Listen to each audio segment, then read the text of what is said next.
प्रधानमंत्री नरेंद्र मोदी की 5 देशों की यात्रा सिर्फ कूटनीति नहीं सीमित तक नहीं रहेगी, बल्कि भारत में निवेश के बड़े अवसर लेकर आई है। दुनिया के दिग्गज कंपनियों के सीईओ से मुलाकातों के बाद भारत में अरबों डॉलर के नए निवेश पर सहमति बनी।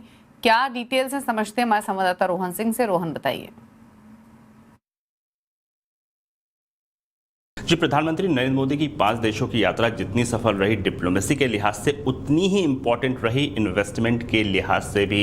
इन 5 देशों की यात्रा के दौरान प्रधानमंत्री नरेंद्र मोदी ने करीब 50 ग्लोबल कंपनियों के सीईओ से मुलाकात की। और ये मुलाकात कितनी इंपॉर्टेंट थी, ये इसी बात से साबित होता है कि इन कंपनियों का जो नेट वैल्यूएशन है वो 2.7 से 3 ट्रिलियन डॉलर के लगभग है। सिर्फ इतना ही नहीं, इनमें से कई ऐसी कंपनियां हैं जिनका भारत में पहले से प्रेजेंस है और बिजनेस एक्सपोजर, और जो अब तक का एक्सपोजर रहा है इन कंपनियों का वो लगभग 180 बिलियन डॉलर है। और इन कंपनियों ने भारत में अपने निवेश को आगे बढ़ाने की बात कही है। कई सारे जो प्रोजेक्ट हैं वो पाइपलाइन में हैं और कई सारे नए प्रोजेक्ट को लॉन्च करने की बात कही है। जिस एक देश से सबसे ज़्यादा निवेश की बात आई है वो है यूएई, करीब 5 बिलियन डॉलर निवेश की वहाँ से बात आई है। और कुल मिला के इन सभी कंपनियों ने जितना कमिटमेंट किया है, अगर उसको इंक्लूड किया जाए तो लगभग 3.5 लाख करोड़ रुपए के इन्वेस्टमेंट की बात इसमें कही गई है। तो काफ़ी ज़्यादा इंपॉर्टेंट रहा इन्वेस्टमेंट के लिहाज से प्रधानमंत्री नरेंद्र मोदी की जो 5 देशों की यात्रा है वो।